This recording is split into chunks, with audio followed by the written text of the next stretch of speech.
Namo tassa bhagavato arahato samma sambuddhassa. Namo tassa bhagavato arahato samma sambuddhassa. Namo tassa bhagavato arahato samma sambuddhassa. Good evening, everyone. Yeah, there were two separate handouts, so anybody who didn't get any, get both. The newcomers, did you get the handouts? Okay. Yeah, they got already.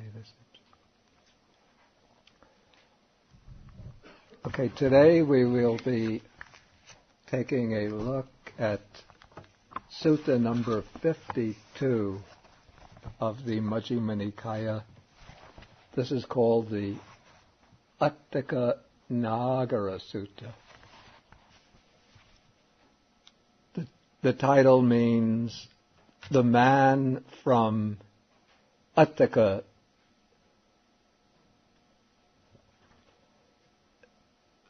It actually means the man from Atthakanagara.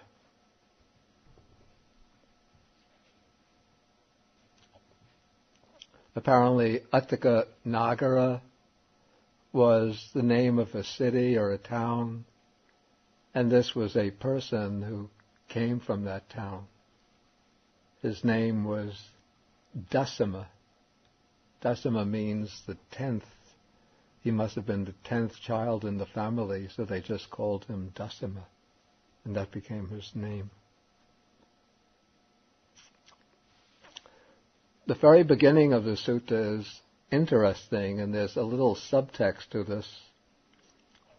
Sutta begins, "Thus have I heard, on one occasion the Venerable Ananda was living at Beluvagamaka near Vaisali." Anything peculiar about this beginning?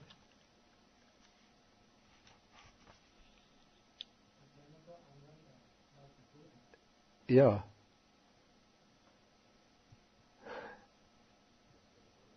Excuse me?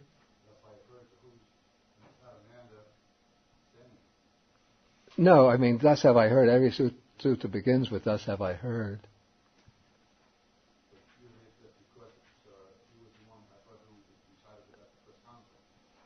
Yeah, but even suttas in which Ananda appears and the Buddha appears, they always begin, thus have I heard. But I think Venerable Shinsheng mentioned that there's no mention of the Buddha. And why is there no mention of the Buddha here? There's some implication.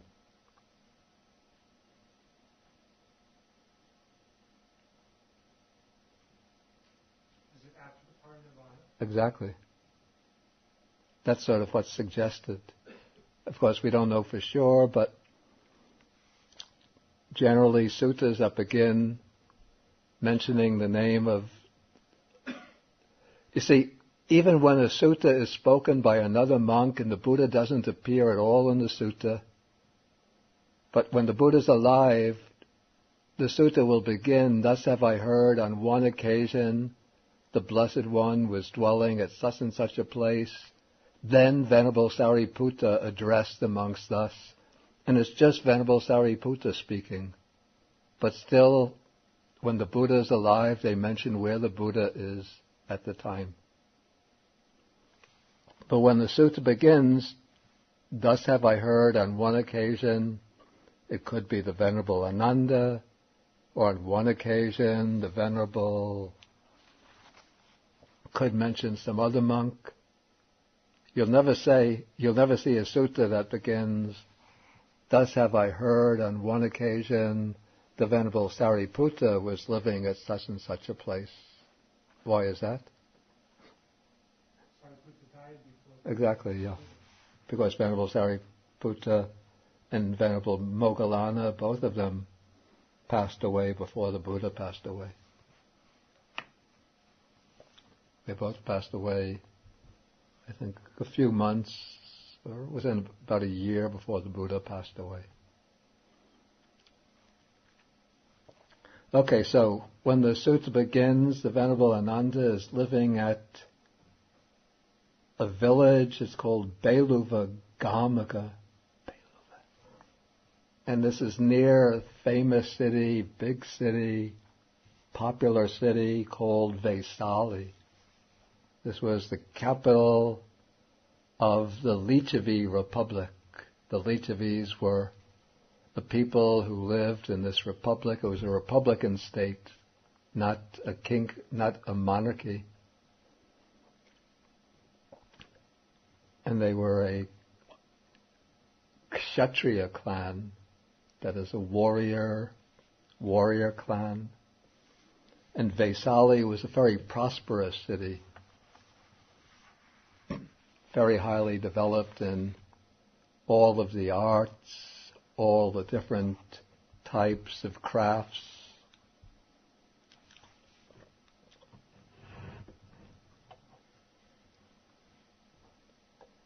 Okay, and on this occasion, this householder named Dasama, who comes from some place called Atthakanagara, we don't know anything else about it, had arrived at Pataliputta for some business or other.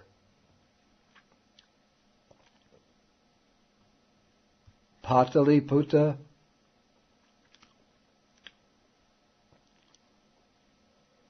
is now called, it still exists in India, by the name of Patna. It later became the center of, I think, of King Ashoka's empire. It became the center, the capital city of King Ashoka's empire.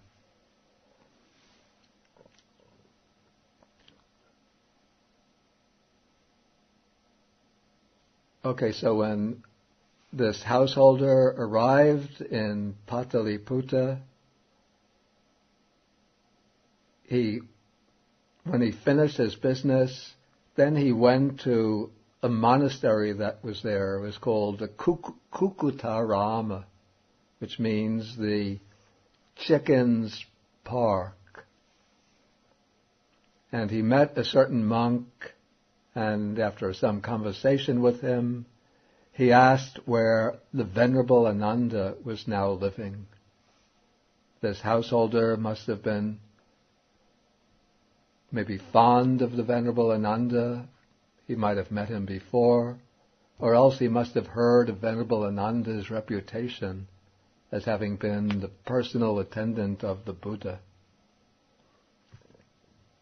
And so this monk told the householder that the Venerable Ananda is now living at Beluvagamaka, near Vesali. Okay, and so when the householder had finished his business in Pataliputta, he went to the Venerable Ananda. Then after paying respects to him, he sat down and he asked him a question. And very often, when householders visit eminent monks, they ask them questions that are concerned with how to live a virtuous, wholesome life in the world. What can we do to get merits? How can we acquire wholesome karma? How can we treat our wives and our wife and children properly? Who are the right fields of merit so that we can acquire meritorious karma that will help us gain a favorable rebirth? But this householder asked Venerable Ananda quite a profound question, which leads right into the very depths, the very heart of the Dhamma.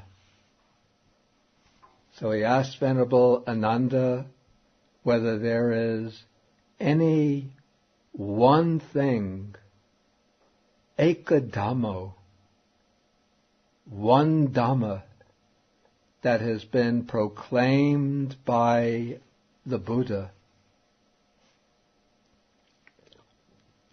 wherein if a monk dwells diligent, ardent, and resolute, his unliberated mind comes to be liberated. His undestroyed asavas, the taints, the influxes, the defilements, come to be destroyed, and he attains the Anuttara Yoga Kema, the supreme security from bondage that he had not attained before. And so this man from Atthakanagara is asking whether there is any one practice that can lead directly to the highest realization, the highest fruit, something that will lead to complete liberation of the mind, to the destruction of all the defilements, and to that ultimate goal of the spiritual life. And all of this is put in a way by saying that, qualified by saying that the unliberated mind comes to be liberated, the undestroyed taints are destroyed, and the supreme security of bondage not attained before is attained.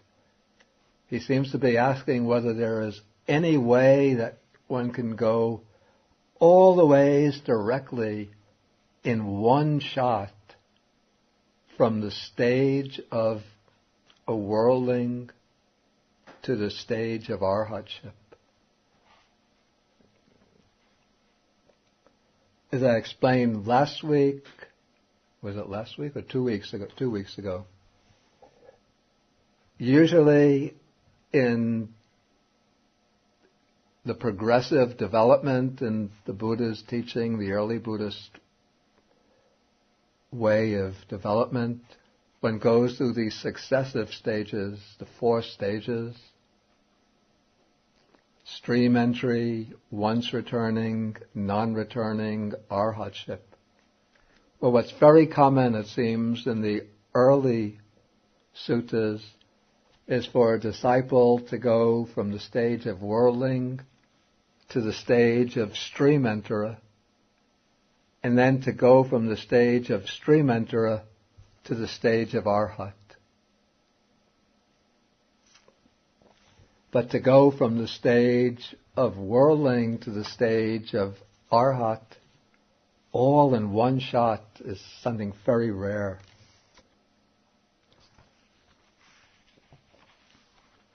But it seems, the way I would understand it, like that is the point of this householder's question.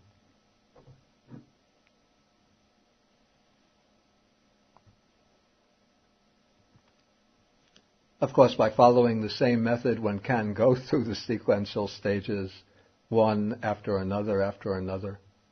But I think, the way I would understand it, what's in the back of the householder's mind is there one way that one can go all the ways up to the 4th stage, the final stage, without even passing through the intermediate stages? Okay, and so Venerable Ananda says that there is one thing. Okay, and so what is this one thing? And now Venerable Ananda explains by way of the jhanas. And so he starts with the formula, standard formula for the first jhana.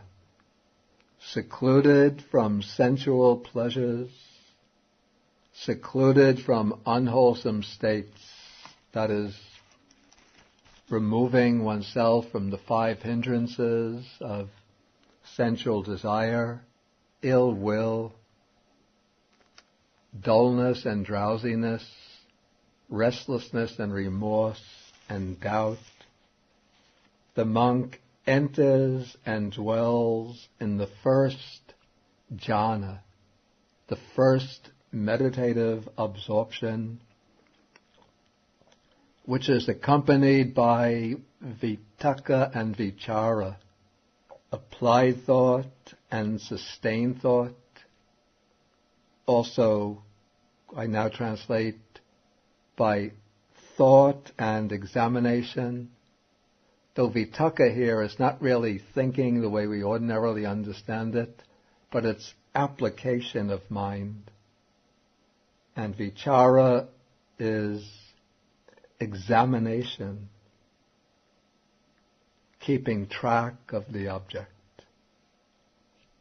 And then with this rapture and pleasure, rapture and bliss that arise through seclusion or separation from the five hindrances.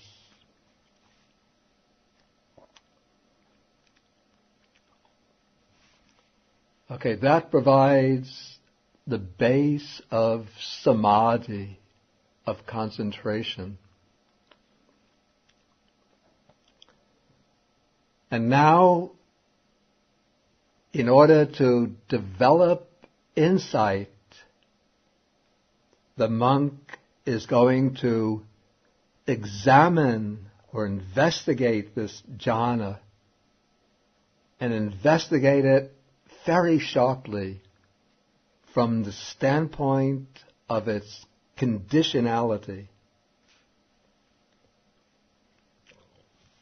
This seems to be an extremely concise, very compressed way of developing insight, rather than taking the jhana apart into the five aggregates and investigating each of the five aggregates, rather than investigating it in terms of the different constituents of the jhana. He just takes the jhana as a whole and understands it, sees it, that this jhana is something conditioned.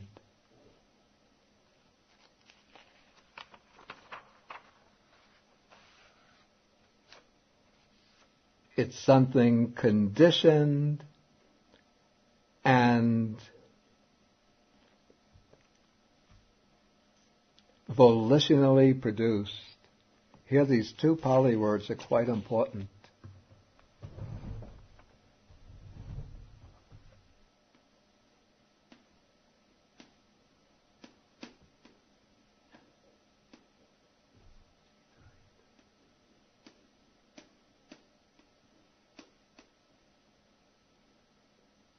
Yeah, even the translation, not quite adequate. You see, the word sankatang, without the prefix, is what we would translate conditioned. But when they put the prefix abhisankatang in front of it, and join it with abhisanchetayitang, it has more the sense of something that is produced, mentally produced. So we say it's the first jhana is conditioned by mind and volitionally produced. Or maybe the first jhana is mentally concocted and volitionally produced. That's, I think, a good rendering. Mentally concocted and volitionally produced, or even mentally fabricated and volitionally produced. Because everything, all visible phenomena, all apparent phenomena are conditioned. The cup is conditioned. My eyeglasses are conditioned. This piece of chalk is conditioned. But the first jhana is conditioned in a different way. and that's what's being signified by this abhisankatang. It's something extremely blissful, very rapturous. And so if one doesn't understand it correctly, then one will develop a liking for it, an attachment for it, and one will misinterpret it, take it to be some kind of permanent self, some kind of revelation of a permanent self. That was what was taking place within the Brahminic tradition, where the forest meditators were also attaining jhana-like states, but they were taking these jhanic experiences to be revelations of a supreme self, the Atman. But the Buddha examined these jhanas and found that they're just mentally created phenomena, things brought into being through the work of mind, produced through volitional effort. And then one understands that whatever is mentally constructed, mentally fabricated, and volitionally produced is impermanent and subject to cessation. It's anicchang nirodha dhammang.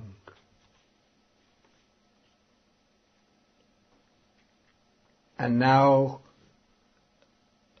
Ananda says that if this monk is steady in that, if he can hold firmly to that insight into the impermanence of this conditioned and volitionally produced nature of the jhana,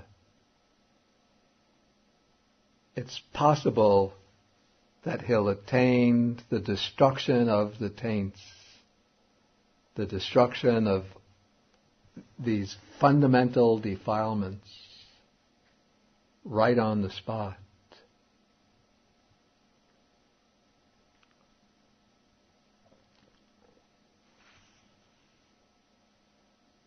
However, it's also possible that while he's engaged in this contemplation, a subtle liking for that experience will enter in, a subtle attachment to it, and delight in that experience of understanding, of penetration, and that liking for the experience, that subtle attachment to it, creates a kind of disturbance that obscures the clarity of insight and prevents insight from carrying through fully its penetrative function. And in that case, one does not attain the complete destruction of the taints, but still, because the insight is very deep, very strong, one destroys, one eradicates the 5 lower fetters, and one becomes a non-returner, an anagami, one who will no longer take rebirth anywhere in the sensuous realm of existence, but will take rebirth spontaneously in the form realm and attain final liberation, final nibbana there, without ever returning from that world.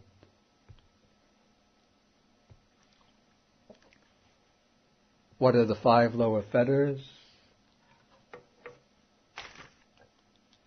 It was 2 weeks ago, a long time ago.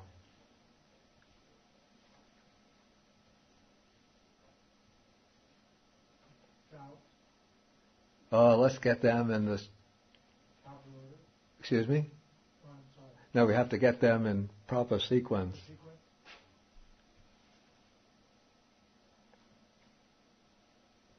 Though I often get the second and third mixed up myself. Excuse me? Okay, first, identity view, that's the view of self in relation to the 5 aggregates.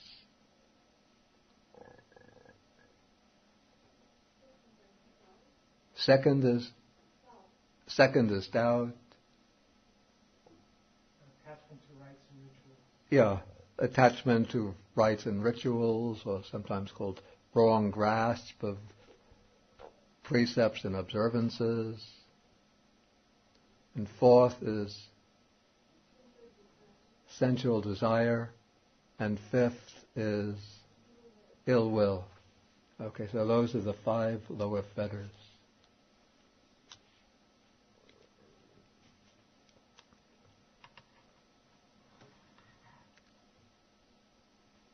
Okay, so if one destroys only those 5 lower fetters, but one can't destroy the 5 higher fetters, then one becomes a non-returner. So then the Venerable Ananda says, this is one thing proclaimed by the Blessed One, who knows and sees, accomplished and fully enlightened, wherein if a monk abides diligent, ardent and resolute, his unliberated mind comes to be liberated, and so on and so on. Actually, what's interesting, I just realized this. Even though Ananda is saying this is one thing proclaimed by the Blessed One, but these instructions are not stated anywhere else in the suttas as coming from the Buddha himself. It's only stated here. In one other place in Anguttara Nikaya is coming from Venerable Ananda. But of course the instructions are perfectly in accordance with that of the Buddha. But this seems to be an original explanation by Venerable Ananda.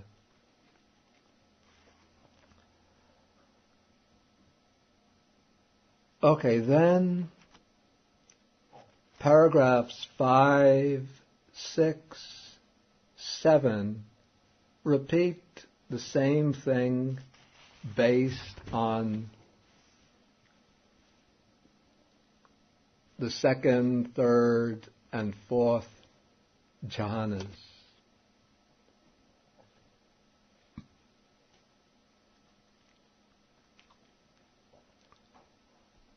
Okay, now starting in paragraph, and so when we come to the end of paragraph 7, though Venerable Ananda is saying this too is one thing proclaimed by the Blessed One, but we've even gone beyond one thing, but we've already come to 4 things. That is, one can use any of these jhanas, any of the 4 jhanas, as a basis for samadhi. And with that basis of samadhi, one can then develop that insight into the conditioned nature of the jhana, the volitionally conditioned nature of the jhana. And from the volitionally produced nature, one gains insight into impermanence and cessation. And why different jhanas are used, I guess because different meditators will be able to develop this effective insight. Let me put that differently. Different meditators will need a different degree of concentration, a different strength of concentration in order for that insight to become effective. Some can gain it just on the first jhana, others go to the fourth jhana to attain it.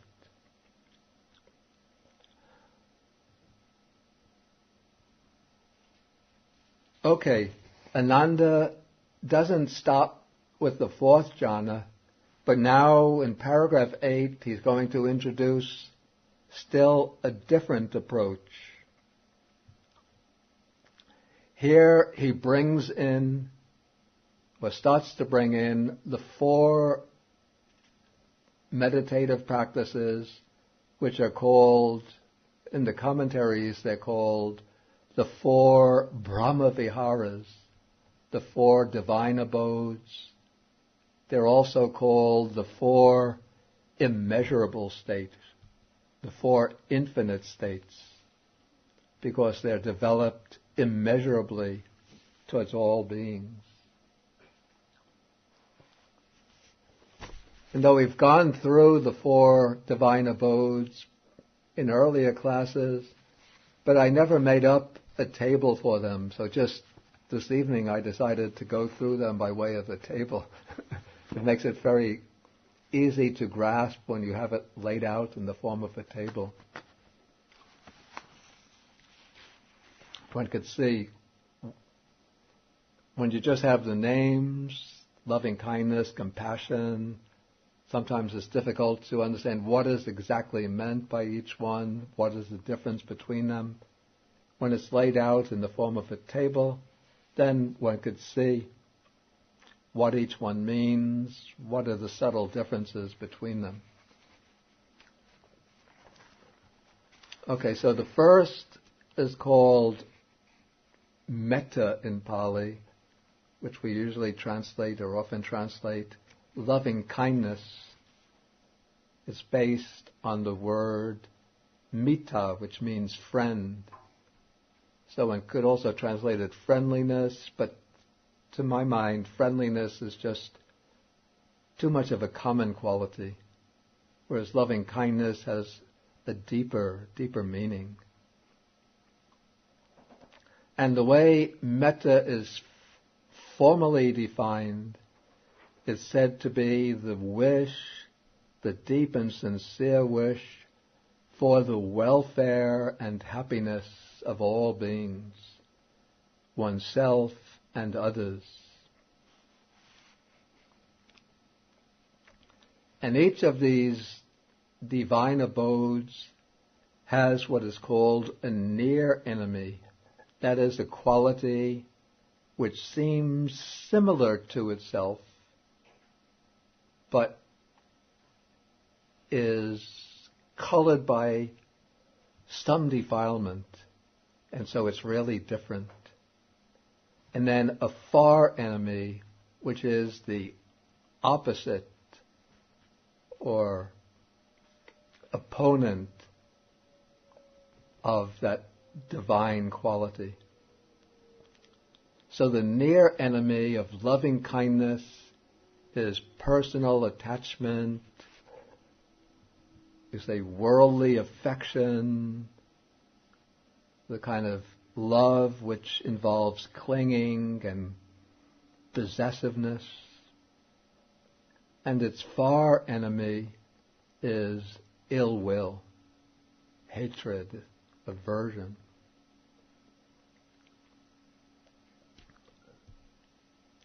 And loving kindness is really a foundation for the next 2 divine abodes, compassion and altruistic joy.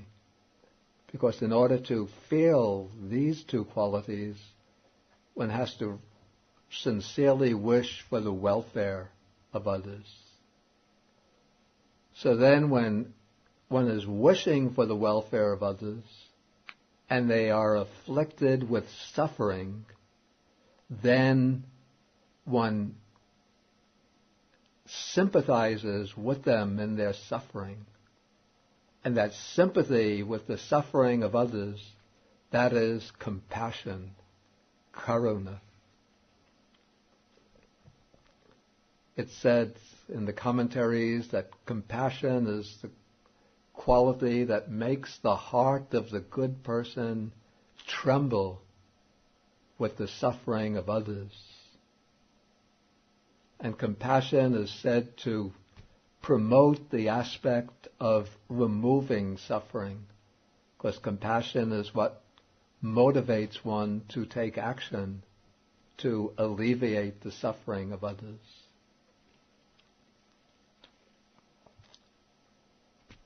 The near enemy of compassion is worldly grief. That is when one has attachment to somebody, this worldly affection, and then that person undergoes some misery, especially if that person dies, then one feels grief. But that grief is not really sorrow for the other person, but usually it's sorrow for oneself because one is deprived of the company of that person. Of course, if one feels grief when others close to oneself suffer, one shouldn't blame oneself. It's only natural.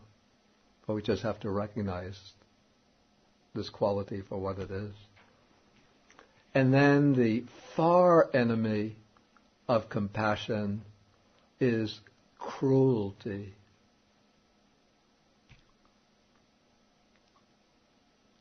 That is, cruelty is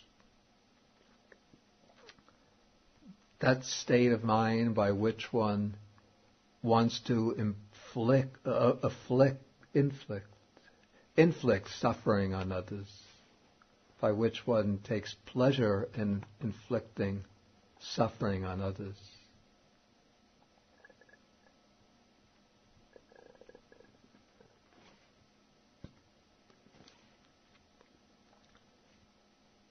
Okay, the third divine abode is I translated altruistic joy.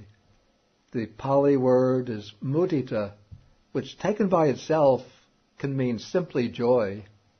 But in this context, we have to understand it that it's a state, a mental state that involves relation to other beings. And so it's explained by the text as joy produced by the success and good fortune of others.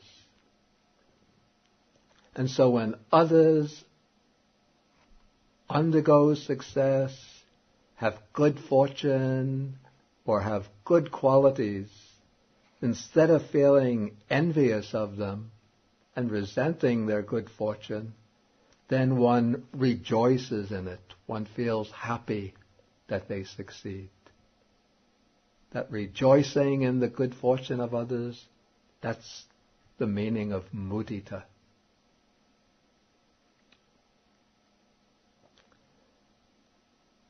Okay, the near enemy of mudita is called worldly joy.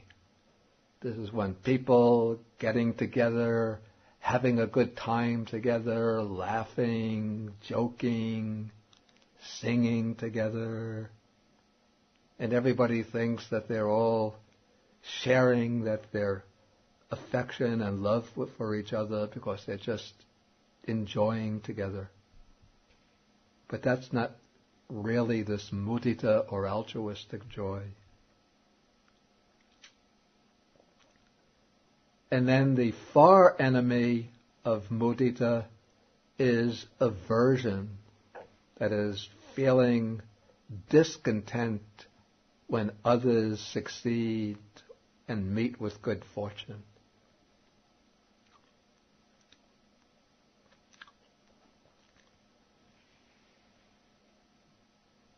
Okay, the fourth divine abode is equanimity.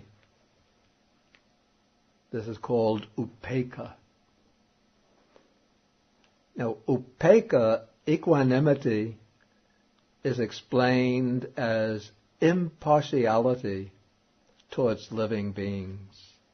It means not having preferences or favoritism, not making distinctions or discrimination, but looking at all beings, and for us humans, especially other people, with a mind of equality, not favoring this one and having any kind of diminished appreciation of somebody else. Sometimes outside interpreters of Buddhism think that Buddhism takes equanimity as the highest goal, and then they interpret equanimity to mean indifference or just cold neutrality or cold apathy or indifference. But that's a misrepresentation.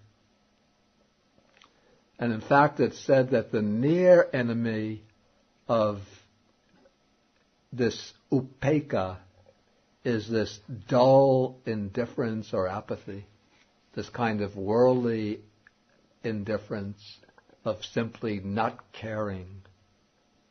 This is called the apathy or indifference which is born of ignorance.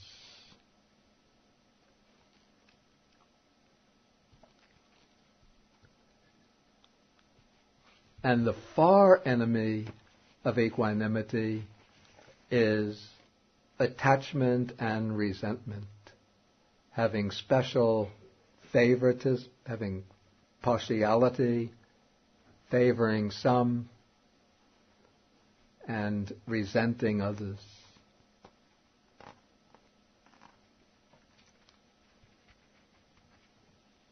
Any questions on the four divine abodes?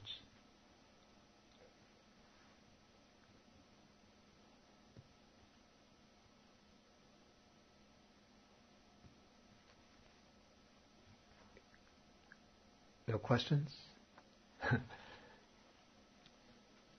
Okay, then we can go back to the sutta itself. In paragraph 8, here Ananda is using this standard passage which actually comes from the word of the Buddha himself, that the monk, how he develops this loving kindness. First, he radiates it. And this is not the gradual instruction for developing loving kindness, but this is describing a monk who's already gone through the elementary step-by-step instructions and is now radiating the loving kindness to the different quarters or directions. First one quarter, then the second, then the third, the fourth, above, below, around, and everywhere. All as to himself, he pervades the whole world with a mind of loving kindness, abundant, exalted, immeasurable, without hostility and without ill will. And now when this loving kindness is developed as a meditation in this way, it can lead to a samadhi, a level of samadhi which corresponds to the jhanas. In the early suttas, we don't find the Brahma Viharas actually explained as states of jhana. But the commentaries say that one develops the Brahma Viharas to the level of the first, second, or third jhana. And the fourth Brahma Vihara, equanimity, is developed to the level of the fourth jhana. And so this loving kindness, when it becomes immeasurable or infinite, is a state which is really a jhana-like state of concentration, of deep meditative absorption. And one dwells in it for a long time until one is fully immersed in it. And then after one becomes very familiar with it and has mastered it, then one emerges from it and investigates it in the same way. This deliverance of mind, this liberation of mind through loving kindness is, again, abhisankatang, abhisanchetayitang. It's mentally fabricated and volitionally produced. But whatever is mentally fabricated and volitionally produced is impermanent, subject to cessation. And again, if he is steady in that, firm in that, able to sustain this insight, hold it clear, unflinching, then he directly realizes the eradication of the defilements, the destruction of the taints. But if there's some subtle attachment to the experience, some subtle delight in that experience, then that creates this interference or disturbance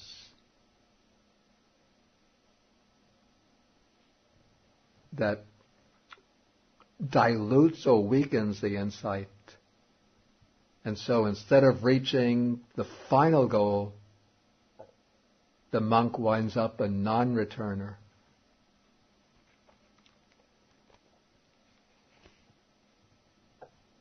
Okay, and so the same method goes for the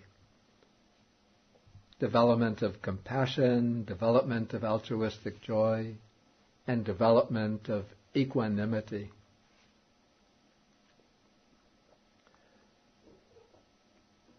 Okay, now we've gotten through 8 methods.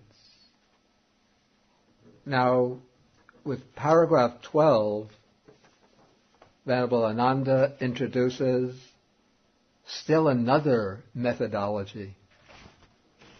Now he's going to introduce, I got 2 of the 4 divine abode sheets, but not the formless. I thought, okay, maybe I could see if I could reproduce it without even looking at it, but I won't test. Okay, thank you. Okay, so now Venerable Ananda introduces the first of the formless meditative attainments. And he's going to explain the same method with regard to 3 of the 4 formless meditations.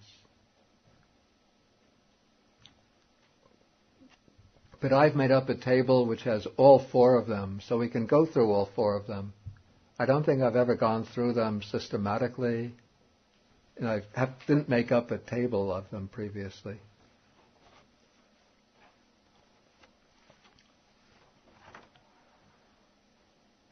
Okay, so we can go through them one by one. The first of these is called the base of the infinity of space. Okay, now how is this attained? To attain it, one first has to master the 4th jhana, using as an object a kasina. A kasina is a disc. It begins as a disc, which then becomes a mentally visualized circle. It can be a circle representing one of the 4 elements, earth, water, fire, or air. I don't know how the air element would be represented. Or it can be a circle representing one of the 4 primary colors, blue, yellow, red, or white. Okay, after one gains the 4 jhanas based on, let us just take a blue kasina, then one has to extend the kasina, that is to widen the kasina, so that this colored form, this colored circle that one is inwardly absorbed, visually absorbed in, mentally absorbed in, expands and expands and expands, till one makes it extend boundlessly so that it covers the whole visual field. So one is completely engulfed in this experience of blueness. And one is now absorbed in the 4th jhana on an immeasurable blue kasina. Okay, then to proceed from the 4th jhana based on this immeasurable blue kasina to the base of infinite space, one first considers that this 4th jhana, though it's very peaceful, it's still somewhat defective because it has a form object. And one considers that a meditative attainment without any form would be much more peaceful. And then one makes the determination to reach the base of the infinity of space. Then what one has to do is mentally remove the color which is occupying that space, to sort of mentally roll up the color of the colored kasina and cast it away. And when one removes the colored kasina, all that is left is that boundless space that the kasina was occupying. And so the base of the infinity of space is this meditative attainment which takes as its object this space perceived as infinite. In the formula that we have in the sutta, in paragraph 12, it said that this is attained with the complete surmounting or transcending of perceptions of form, with the disappearance of perceptions of sensory impact. There's no sensory impingement here, no involvement of an actual sense faculty. And there's no attention to any perception of diversity, no variations in perception. One is simply aware that space is infinite.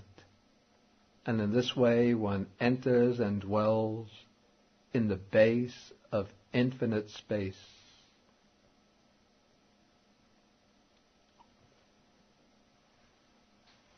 Okay, then the base of the infinity of consciousness is the next one. After one masters the base of the infinity of space, in order to go on to the base of the infinity of consciousness, one now takes as one's object the consciousness that was pervading, that it had occurred pervading space as infinite. The mind that was aware of infinite space. You see, when one was in the base of the infinity of space, the mind was there, aware of infinite space. And so one now turns the mind back to become aware of that state of mind that was conscious of infinite space. And that state of mind that was aware of infinite space is experienced as infinite.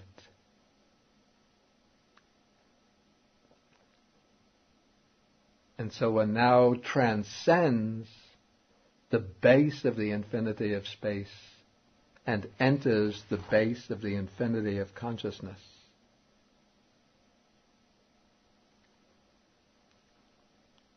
If it sounds very abstract, don't worry about it. Okay, the third formless attainment is called the base of nothingness. And this gets really abstract. In Pali, this is the Akincanyayatana. And as expressed in the sutta, this is the awareness, nati kinchi, there is nothing. And the commentaries, Visuddhimagga, explains that the object here is the voidness or non-existence of the consciousness belonging to the base of infinite space. That is, one now becomes aware that at this time, at this moment, that consciousness of the base of infinite space is no longer occurring. It's not occurring. And one focuses upon that non-existence or non-occurrence of the consciousness of the base of infinite space. And by focusing the mind on that non-existence, non-occurrence now of the consciousness of the base of infinite space that had been occurring earlier, then one enters the space of nothingness.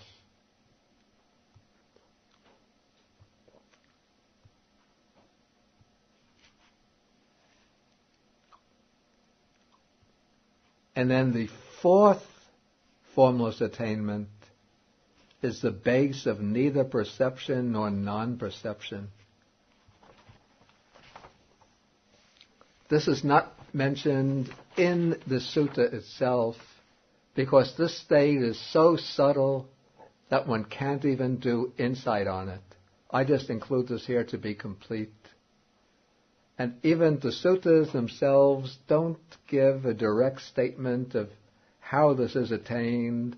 All it says is that one overcomes the base of nothingness and enters the base of neither perception nor non-perception. But the Visuddhimagga, the classical meditation manual, says that the object of this base is the base of nothingness, the third formless attainment, which one perceives as peaceful. And so one now takes the consciousness of the base of nothingness as one's object, and one perceives that consciousness as being very quiet and peaceful. And in this way, one enters this fourth formless attainment, which is so subtle, so refined, that one can't even say that it's mental factors, whether they exist or do not exist. Okay, now, all of these four formless states, they're not states of insight or wisdom. They're just states of samadhi, states of meditative concentration. But the first three can be used as foundations for developing wisdom. The fourth is too subtle to be used as a base for wisdom. Okay, so here Venerable Ananda begins in paragraph 12. He explains that one enters the base of infinite space, then one contemplates this base of infinite space as mentally fabricated and volitionally produced. And then in the same way, whatever is conditioned and volitionally produced is impermanent, subject to cessation, and through that insight, one attains either destruction of defilements or the state of non-returning. Then one does the same with the base of infinite consciousness and with the base of nothingness in paragraph 14. Okay, then we come to paragraph 15, just to finish up. When Venerable Ananda had finished speaking, then this householder from Dasama, from Atthakanagara, was very happy, and he used a very beautiful simile to express his appreciation. He says that just as if a man seeking one entrance to a hidden treasure suddenly discovered 11 entrances to a hidden treasure, so while I was seeking one door to the deathless, suddenly I have come to hear of 11 doors to the deathless.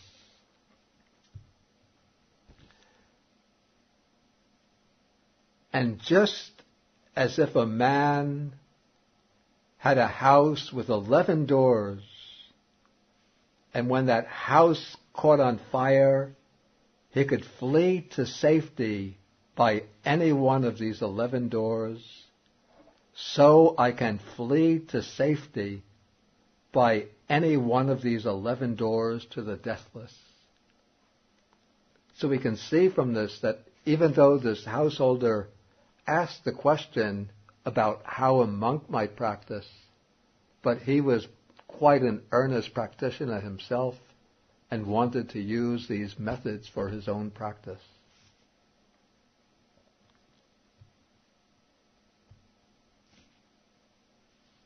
And so now the householder wanted to make an offering to the Venerable Ananda, and so he then assembled all of the monks from Pataliputra and Vesali together. There must have been quite a big sanghas in both of these cities, and he served them all with various kinds of good food, and he presented a pair of cloths to each monk, and he gave the triple robe, the 3 robes, to the Venerable Ananda, and he had a dwelling, a living quarters worth 500 kahapanas. That was the monetary unit used in those days. Worth 500 kahapanas built for the Venerable Ananda.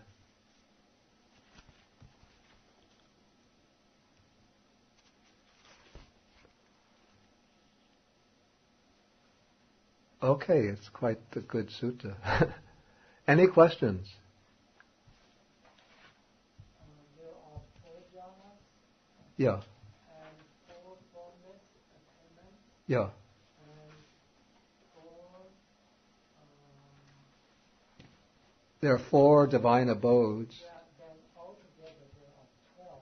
Yeah, but you see, only 3 of the formless attainments are used as a basis for developing insight. Because the 4th formless attainment, the base of neither perception nor non-perception, is very subtle. So it's not mentioned here. Paragraph 14, which is the last paragraph on developing the insight, deals with the base of nothingness.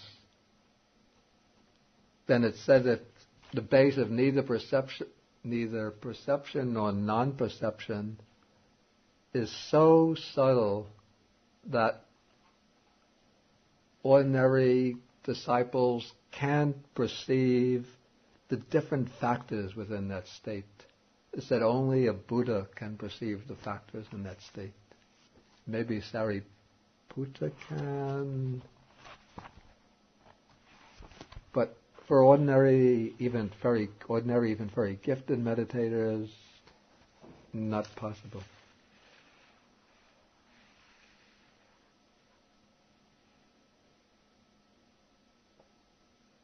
Yeah, even Venerable Sariputta, when he enters the fourth formless state, he doesn't distinguish the different factors in that state. But he can just know that he's entered that state and emerged from it. That's in Sutta number 111 on page 901 to 902. You mentioned once in the sutta, samatha and vipassana, that is to say, in the first jhana there is also the consideration of the insight. But in commentary after the this question whether one develops the insight while in the jhana itself or after emerging. I have to say now, after giving this... Suppose in the jhana one is not able to do the insight, but after emerge out from, then one can do the insight of probably neither perception nor non-perception.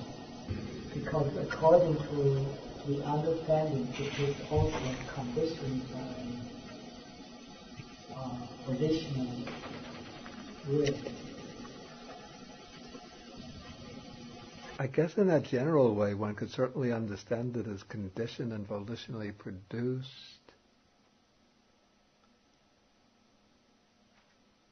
Wait, say your point again. That is to say, because the base of neither perception nor non-perception is very subtle. That is, it is in the jhana. But when one emerges out of the jhana, one can do the insight and reflection and understand that is also conditioned. Yeah. That is the way it's stated in the case of Venerable Sariputta in that sutta number 111. He just has that very general understanding of the base of neither perception nor non-perception. I guess, even though the sutta is very concise, what takes place in each of these attainments is that one does distinguish it by way of all of its factors and see how all of these factors are conditioned and volitionally produced. And in this way one understands how the whole jhana or divine abode or formless attainment is conditioned and volitionally produced.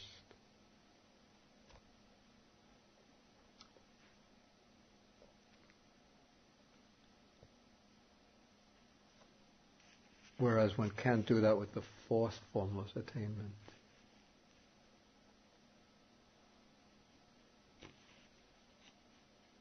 And that, I'm just thinking that it seems to me more now that one would have to do this kind of reflection or this examination after coming out from the state.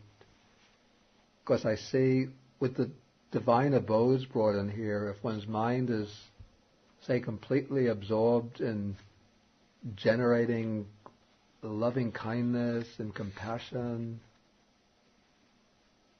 I don't see how one could also be examining that as conditioned and volitionally produced at the same time. It seems like the mind would have to be working on two tracks simultaneously, and it's just too, it seems to me, too difficult to do.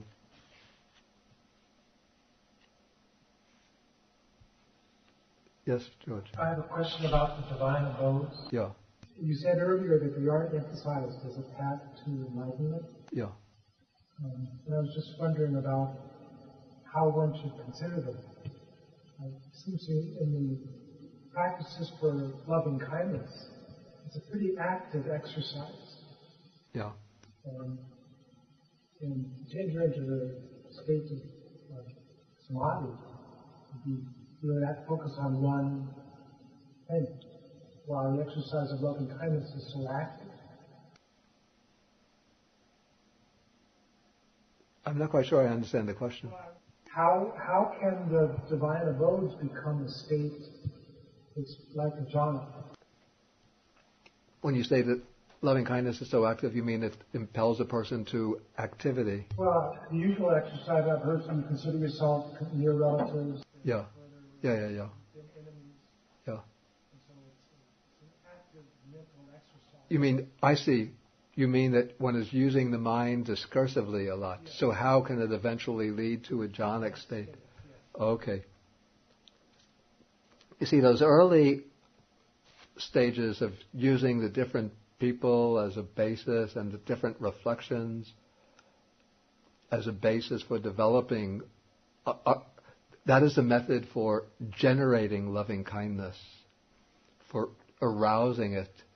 But once the loving kindness starts to awaken and is aroused and then starts to become fortified, then one doesn't have to use those techniques,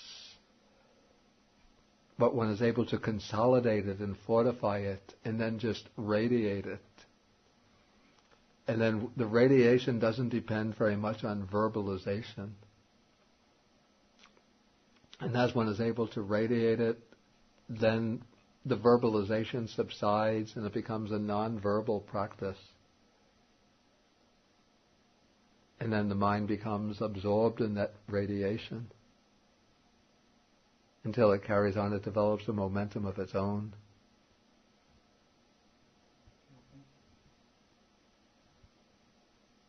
Okay, I think we'll have to stop now and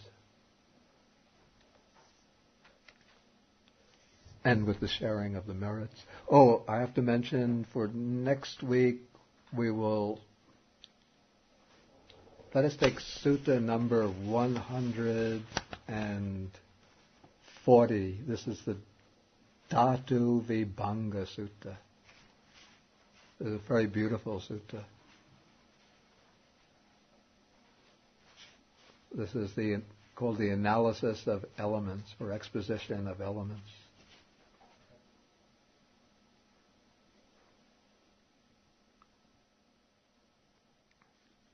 Okay, so let us share the merits.